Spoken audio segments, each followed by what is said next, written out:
بابا جان کی وفات کے بعد امی شدید حالات کے سبب بیمار رہنے لگیں۔ انہیں ٹی بی تھی۔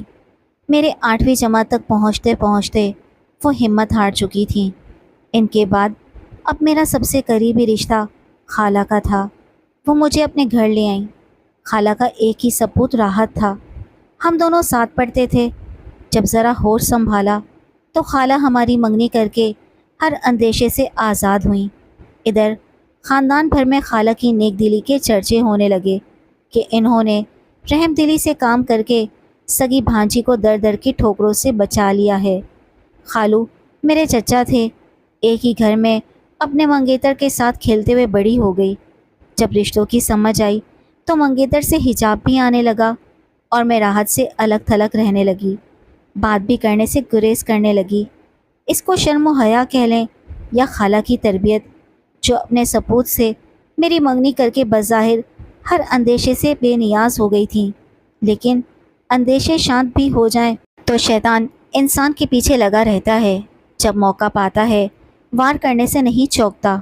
بے شک میں راحت سے دوری اختیار کیے رہتی تھی، لیکن بہرحال وہ میرا منگیتر تھا۔ مجھے اس سے لگاؤ تھا۔ وہ ایک خوبرو اور دلکش نوجوان تھا، لیکن میرا تو بچپن کا ساتھی تھا۔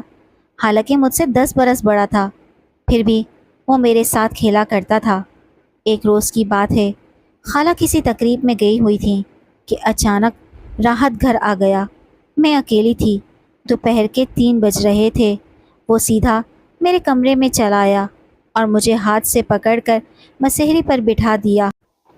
میں بھی اس طرح اس سے بے تکلف نہ ہوئی تھی، اور یہ احساس بھی تھا کہ گھر میں دوسرا کوئی نہیں ہے۔ میں خوف سے ٹھنڈی پڑ گئی تو وہ ہنسنے لگا۔ عجیب لڑکی ہو، اپنے ہونے والے شوہر سے ڈرتی ہو؟ دیکھو تم میری ہونے والی بیوی ہو۔ کافی دیر تک وہ مجھ سے ایسی باتیں کرتا رہا اور میں ہوں ہاں میں جواب دیتی رہی۔ گھبراہٹ کے مارے میرا برا حال تھا۔ جی چاہتا تھا کہ جلدی سے خالہ آ جائیں تاکہ میری راحت سے جان چھوٹے۔ وہ بہت غور سے میرا چہرہ دیکھ رہا تھا۔ آخر کہنے لگا، تم مجھ سے اتنا کیوں شرماتی ہو؟ کیوں اس قدر دور دور رہتی ہو؟ مجھے یہ بات پسند نہیں ہے۔ آج میں تمہارے اور اپنے درمیان ان بے معنی فاصلوں کو مٹا ڈالنا چاہتا ہوں تاکہ تم بے تکلفی سے مجھ سے بات کر سکو۔ میں نے بہت اس سے دامن چھڑانا چاہا۔ بدقسمتی سے وہ میرا منگیتر تھا اور اسی حق کے واسطے سے میں وقت سے پہلے سہاگن ہو گئی۔ وہ تو چلا گیا، مگر جب خالہ واپس آئیں تو شام تک میری آنکھیں رو رو کر سرخ ہو چکی تھیں۔ انہوں نے کچھ پوچھنا چاہا، لیکن میں افسردہ تھی کہ خالہ کی ہمت نہ پڑی۔ وہ اکثر مجھے اداس دیکھ کر یہ خیال کر لیتی تھیں کہ مجھے اپنی مرحومہ ماں کی یاد آئی ہوگی۔ اس پر وہ مجھے کہتی کچھ نہ تھیں، البتہ پیار بھرا سلوک زیادہ کرنے لگتی تھیں۔ اس دن بھی انہوں نے ایسا ہی کیا۔ مجھے کام نہ کرنے دیا، کھانا خود پکایا اور کافی دیر تک ادھر ادھر کی باتیں کر کے میرا جی ہلکا کرنے کی کوشش کرتی رہیں۔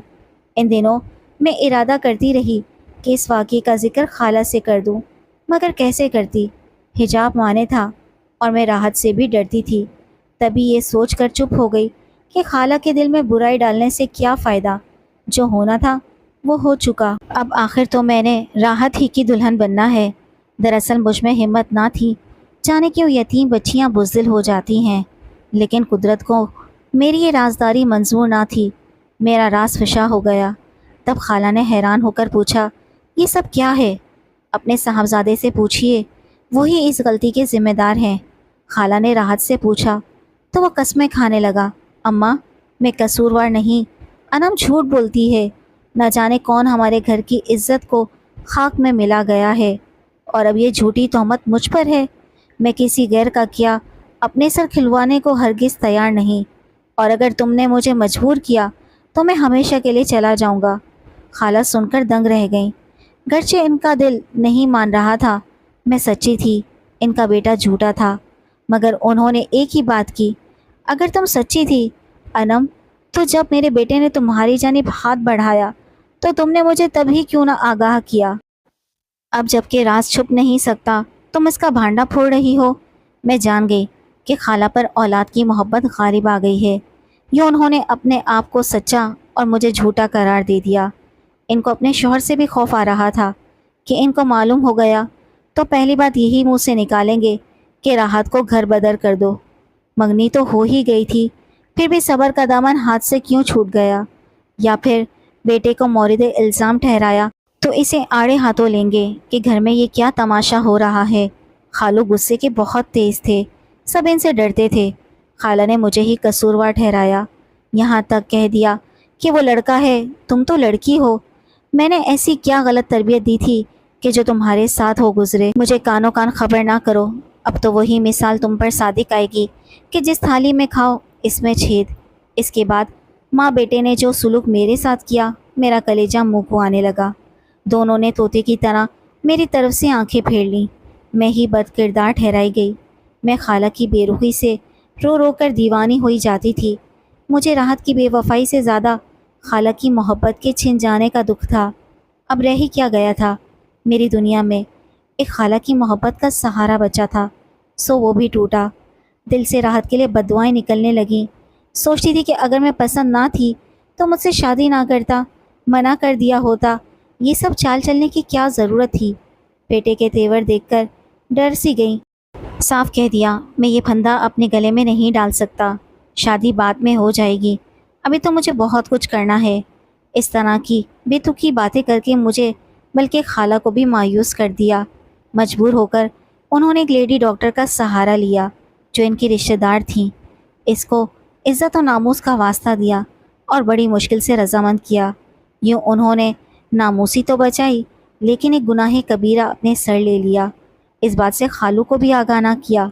میری بے گناہی جانتی تھیں، پھر بھی مجھ سے پوچھا، اگر کوئی پسند ہے تو میں تمہاری اس سے شادی کر دیتی ہوں تاکہ دوبارہ ایسا واقعہ نہ ہو۔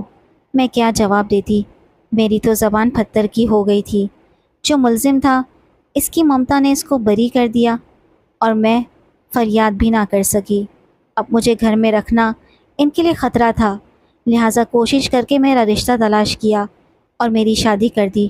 خالو ایسا نہ چاہتے تھے مگر بیٹے کے انکار سے مجبور ہو گئے تھے۔ سوچا تھا شوہر سہاگ رات سے نکال دیں گے مگر ایسا کچھ نہ ہوا۔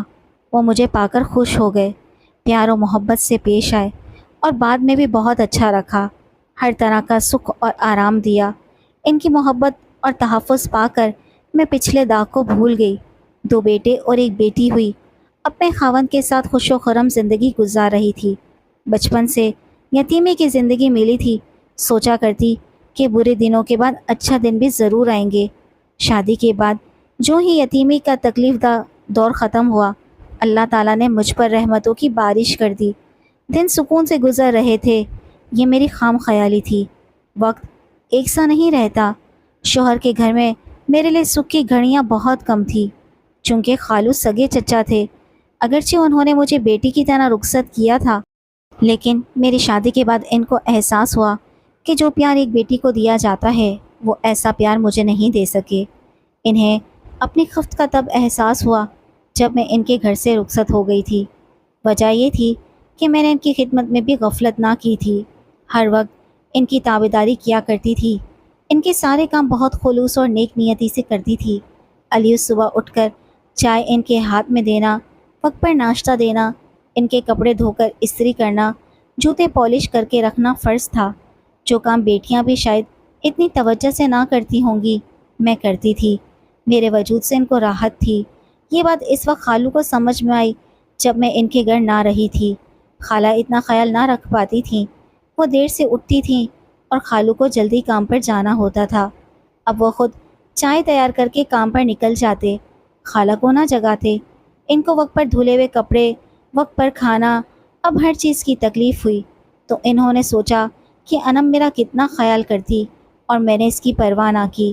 اپنی اس خطا کا ازالہ کرنے وہ اکثر میرے گھر آتے اور کہتے کہ بیٹی میرا گھر تیرا، میں تمہارے باپ جیسا ہوں، لہٰذا تمہاری خیر خبر لینا میرا فرض بنتا ہے۔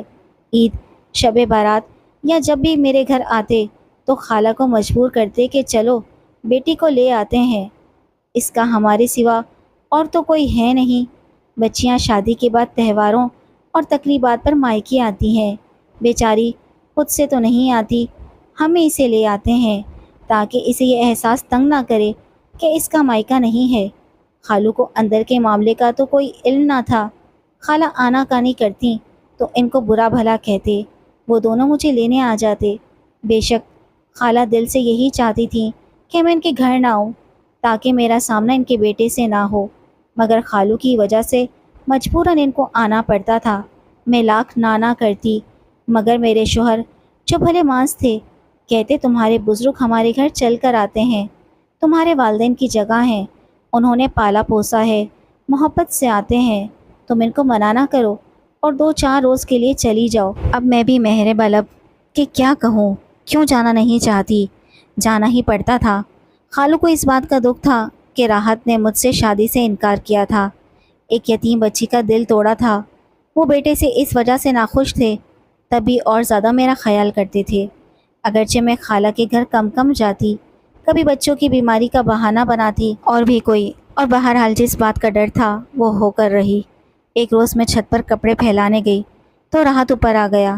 خالہ سو رہی تھیں اور خالو گھر پر نہ تھے، عید میں 2 دن باقی تھے۔ وہ آتے ہی بولا، ماضی کو کتنی جلد فراموش کر دیا تم نے، بے وفا عورت کا اعتبار نہیں ہوتا۔ میں نے بے وفائی نہیں کی، تم نے مجھ پر ستم ڈھایا، اور بے وفائی بھی تم ہی نے کی، مجھ سے شادی سے انکار کیا۔ میں تمہاری خالہ کی لڑکی تھی، کوئی غیر نہیں، چچا زاد بھی تھی، مگر تم نے نہ جانے کیوں مجھ پر اتنا ظلم ڈھایا، معاف کر دو۔ اس کے بعد اس نے مجھے پھر سے ماضی کے رستے پر لے جانا چاہا، مگر میں نے صاف انکار کر دیا۔ میں پیار کرنے والے شوہر اپنے بچوں کے باپ سے دھوکہ کرنے کا تصور بھی نہیں کر سکتی تھی۔ جب میں نے اسے سختی سے جھٹکا تو وہ بولا، یاد رکھنا تمہارے شوہر کو ایک دن ساری بات بتا کر تمہیں اس کے گھر کے قابل نہ چھوڑوں گا جس کی ملکہ بن کر تم اس قدر اتراتی ہو۔ میں اندر سے تو سہم گئی، مگر اوپر سے ظاہر کیا کہ میں اس کی دھمکی سے ڈرنے والی نہیں ہوں۔ اسے جتلا دیا کہ جو کہنا ہے کہہ دو، وہ مجھ پر اعتبار کرتے ہیں، تم ہی برے بنو گے۔ میں سمجھتی تھی کہ وہ یوں ہی دھمکی دے رہا ہے۔ تہیہ کر لیا کہ اب دوبارہ اس گھر میں قدم نہیں رکھوں گی، چاہے خالو ناراض ہو جائیں۔ مجھے ہر حال میں اپنے شوہر کی عزت اور اپنا خوشیوں بھرا گھر بچانا تھا۔ راحت کے دل میں خدا جانے کیا ارادہ چھپا ہوا تھا۔ میں نے دل سے دعا کی، اے خدا، وہ وقت آنے سے پہلے کہ میرے شوہر کا اعتماد چکنا چور ہو، یا تو مجھے اٹھا لینا یا پھر راحت کو موت دے دینا، تاکہ وہ گھڑی آنے کا خوف باقی نہ رہے، چاہے یہ کاشف کو میرے اوپر گزرے برے واقعے کا بتائے یا نہ بتائے۔ صاف ظاہر تھا کہ وہ جھوٹا معاملہ گھڑ کر بتاتا۔ میرے دل سے نکلی دعا قبول ہو گئی، مگر کس طرح کہ میں ہی اجڑ گئی۔ ابھی میں خالہ کے گھر میں تھی، عید کو 3 دن گزر چکے تھے۔ کاشف عید کے دن بچوں سے مل کر گئے تھے اور اب مجھے لینے کے لیے آ رہے تھے۔ میں گھر جانے کی تیاری میں لگی تھی کہ اچانک دروازے پر دستک ہوئی۔ میرے رشتے کے دیور آئے تھے جن کا گھر ہمارے گھر کے پاس تھا۔ انہوں نے اطلاع دی کہ کاشف بھائی کا اچانک ہارٹ فیل ہو گیا ہے۔ جب دورہ پڑا وہ گھر میں اکیلے تھے، ان کو طبی امداد کے لیے ڈاکٹر تک لے جانے والا کوئی نہ تھا۔ صبح 4 بجے ہارٹ اٹیک ہوا اور 10 بجے منیر بھائی نے انہیں فون کیا کیونکہ ان کی گاڑی ورکشاپ میں تھی اور کاشف نے ان بھائی سے گاڑی مانگی تھی تاکہ مجھے اور بچوں کو مائکے سے گھر لے آئیں۔ منیر نے سوچا کہ ڈیوٹی سے ان کو دیر نہ ہو جائے، لہٰذا فون کیا تو جواب نہ آیا۔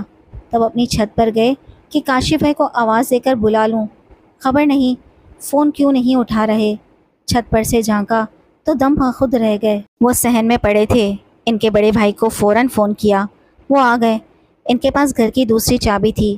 انہوں نے دروازہ کھولا، اندر گئے۔ وہ اس جہاں سے جا چکے تھے۔ پڑوس میں ڈاکٹر صاحب رہتے ہیں، انہوں نے موت کی تصدیق کی اور اب آپ کو اطلاع کرنے آیا ہوں، آپ لوگ میرے ساتھ چلیں۔ یہ احوال انہوں نے خالو کو بتایا تھا۔ وہ بیچارے بھی سٹھیا گئے۔ ان کی ہمت نہ ہو رہی تھی کہ کس طرح مجھ کو اتنی بری خبر سنائے۔ خالہ کو بتایا، وہ میرے پاس آئیں، بولی، بیٹی تمہارے شوہر کی طبیعت خراب ہے، تمہارا دیور لینے آیا ہے۔ جلدی جلدی بچوں کو گاڑی میں بٹھایا اور خالہ خالو کے ہمراہ گھر پہنچی۔ رستہ بھر ان کی عمر درازی کی دعائیں پڑتی گئیں، مگر ایک بھی دعا قبول نہ ہوئی۔ راحت کی دھمکی کا ڈر تو گیا، لیکن ساتھ ہی میری خوشیاں بھی منہ موڑ گئیں۔ یہ دھمکی اس نے جھوٹ میں دی تھی یا سچ میں، یہ وہی جانتا ہے، مگر میرا تو کلیجہ ہی نکال دیا۔ میں نے دل سے دعا کی تھی کہ کوئی میرے ماضی کا داغ میرے شوہر کو نہ بتائے۔ یہ بھی دعا کی تھی کہ خدا مجھے اٹھا لے یا راحت کو موت دے دے۔ دعا کیسے بدل گئی، نہ تو مجھے موت نے اٹھایا اور نہ راحت کو، لیکن میرے رحم دل اور محبت کرنے والے جیون ساتھی کو ساتھ لے گئی۔ عدت تک میں کاشف کے گھر رہی۔ اس کے بعد خالہ اور خالو سر ہو گئے کہ چھوٹے بچوں کا ساتھ ہے، تم جوان ہو، اس عمر میں کیسی اکیلی رہ سکتی ہو۔ سسرال والوں نے بھی یہی مشورہ دیا کہ تمہارے خالو خالہ صحیح کہتے ہیں، جب تک بچے باشعور نہیں ہو جاتے تم اپنے خالو کے گھر جا کر رہو۔ سسرال میں کوئی بھی میرے بچوں کی ذمہ داری قبول کرنے پر تیار نہ تھا۔ کوئی چارہ نہ دیکھ کر مجھے خالو کے گھر آنا پڑا، مگر کس دل سے یہ میں جانتی ہوں، یا میرا خدا، جب اللہ تعالیٰ کسی کا دل پلٹتا ہے تو دیر نہیں لگتی۔ جس کو میں اپنے لیے ایک زہریلا سانپ، اپنا سب سے بڑا دشمن جانتی تھی، وہی میرے اور میرے بچوں کے یتیم ہو جانے پر بے حد دکھی ہوا۔ اس کے بعد اپنا سامان اٹھا کر چھت پر بنے کمرے میں منتقل ہو گیا۔ راحت بہت اچھا کما رہا تھا، اس کا کاروبار جم چکا تھا، اس کے پاس روپے کی کمی نہ تھی، لیکن اس نے ابھی تک دوسری شادی نہیں کی، جبکہ پہلی بیوی جو اس کی پسند سے اس گھر کی بہو بن کر آئی تھی، شادی کے سال بعد ہی طلاق لے کر چلی گئی۔ میری بیوگی میں اس نے اپنی خطا کا حق اس طرح ادا کیا کہ ہمارے خرچے کے لیے خالہ اور خالو کو علیحدہ رقم دینے لگا، لیکن مجھے اس بات کا علم نہ تھا۔ میں سمجھتی تھی کہ خالو ہمارا خرچہ اٹھاتے ہیں، جبکہ وہ تو اب برائے نام دکان پر جاتے تھے۔ تمام کاروبار راحت کو سونپا ہوا تھا۔ اس بات کل مجھے بعد میں ہوا۔ مجھے بیوہ ہوئے 4 سال بیت گئے، مگر میں اس دکھ کو نہ بھلا سکی تھی۔ ہمہ وقت افسردہ رہتی تھی۔ خالو اب بیمار رہنے لگے تھے۔ چیک کرایا تو پتہ چلا کہ کینسر جیسا موذی مرض لاحق ہو چکا ہے۔ یہ بڑی دکھ دینے والی خبر تھی۔ ایک روز خالو میرے پاس آئے اور کہا، بیٹی میری ایک بات مانو گی؟ کیوں نہیں خالو جی، آپ کی ہر بات مانوں گی۔ آپ ایسا کیوں کہہ رہے ہیں؟ اس لیے بیٹی کہ مجھے جان لیوا مرض لاحق ہو گیا ہے، اور تمہاری خالہ کی صحت بھی اب پہلے جیسی نہیں رہی۔ موت تو ہر ایک کے ساتھ ہے، ہمارے بعد تمہارے اور تمہارے بچوں کا کیا ہوگا؟ یہی سوچ کر ہم دونوں پریشان رہتے ہیں۔ بیٹی میری بات مانو، تم ابھی راحت سے نکاح کر لو۔ اگر تم راضی ہو جاؤ تو تم اور تمہارے بچے محفوظ ہو جائیں گے، در در بھٹکنے سے بچ جائیں گے۔ اپنے بچوں کے بہتر مستقبل کی خاطر راضی ہو جاؤ، ہم تم کو بہو بنائیں گے، میں تبھی سکون سے مر سکوں گا۔ میرے گمان میں بھی نہ تھا کہ خالو اچانک ایسی بات کہہ دیں گے۔ میں نے کہا، آپ میرے لیے والد کا درجہ رکھتے ہیں، لیکن اب یہ ممکن نہیں ہے۔ کبھی راحت کے ساتھ جس نے بچپن کی منگنی کو توڑا اور خود شادی سے انکار کیا، بھلا اب جب کہ میں بیوہ اور 3 بچوں کی ماں ہوں کیسے نکاح کر سکتا ہے؟ اس نے اصرار کیا ہے، اب وہ دل سے پچھتاتا ہے اپنی غلطی پر کہ تم کو کیوں ٹھکرایا۔ اللہ نے اسے اس کی سزا دے دی۔ جس لڑکی سے محبت کی، شادی کی اور چاہت سے بیوی بنایا، اسی نے وفا نہ کی۔ اس کی بے وفائی کو جھیلنے کے درد نے اسے یہ سوچنے پر مجبور کر دیا کہ بے وفائی سہنے کی تکلیف کتنی ہوتی ہے۔ خالو کی زبان سے یہ سب سن کر میں دنگ رہ گئی، لیکن میرا دل نہیں مانتا تھا، جبکہ راحت میرے بچوں کا بہت خیال رکھتا تھا، ان کو گھمانے پھرانے لے جاتا، ان کے لیے ہر شے لے کر آتا، لیکن ہم دونوں آپس میں کلام نہ کرتے تھے۔ بالآخر اس نے جب میرے پیروں پر ہاتھ رکھ کر معافی مانگی تو میں نے بھی سوچا کہ خالو سچ کہتے ہیں، ان کے بعد میرا کیا ہوگا؟ میرے بچوں کا کون سہارا بنے گا؟ راحت سہارا بنا بھی تو دنیا ہم کو ایک ساتھ رہنے نہ دے گی۔ بچوں کی بھلائی تو اسی میں تھی کہ میں راحت کو معاف کر دیتی، اور جس گھر نے مجھ کو یتیمی میں پناہ دی تھی، ان سے ان کو محروم نہ ہونے دیتی۔ بہت غور و خوض کے بعد میں نے خالو خالہ کی بات مان لی، اور یوں ایک بار پھر اسی گھر کا حصہ بن گئی جس گھر میں بچپن گزارا تھا۔ 3 ماہ بعد ہی خالو کی وفات ہو گئی۔ اب خالہ، میں اور میرے بچے راحت کی ذمہ داری بن گئے تھے۔ اس نے ہمیں احسن طریقے سے رکھا کہ میں پچھلے سارے غم بھلانے پر مجبور ہو گئی۔ کبھی کبھی یہ شکوہ ضرور میرے لبوں پر آ جاتا کہ راحت، اگر تم نے مجھ سے شادی کرنا ہی تھی تو وقت پر کیوں نہ کی؟ کیوں مجھے اتنا دکھ دیا اور بیچ مجھدار میں چھوڑ دیا؟ ایک روز اس نے جواب دے ہی دیا، انسان سے بھول ہو جاتی ہے اور وہ غلط فیصلہ کر بیٹھتا ہے۔ دراصل میں نے اپنے دوست کو ساری بات بتا کر مشورہ لیا تھا۔ اس نے کہا کہ اب تم ہرگز یہ شادی مت کرنا، ورنہ لوگ تمہاری بیوی اور اولاد پر عمر بھر انگلیاں اٹھائیں گے، کیونکہ تمہاری منگیتر نے واقعے کے 5 ماہ گزرنے کے بعد انہونی سے پردہ اٹھایا۔ اگر وہ پہلے اس بات سے تمہاری والدہ کو آگاہ کر دیتی تو غلطی پر پردہ پڑ جاتا، لیکن اب اسے چھپایا نہ جا سکے گا اور سارا خاندان تم لوگوں پر تھو تھو کرے گا۔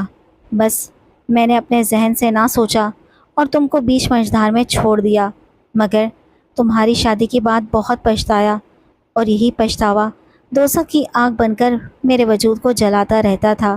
مجھے کسی پل چین نہ آتا تھا۔ سچ شکر کہ تم مل گئی ہو تو مجھے سکون ملا ہے۔ انسان جب راہ راست پر آ جاتا ہے تو اسے واقعی سکون مل جاتا ہے۔ اب تو میں تم کو چھوڑنے کا تصور بھی نہیں کر سکتا۔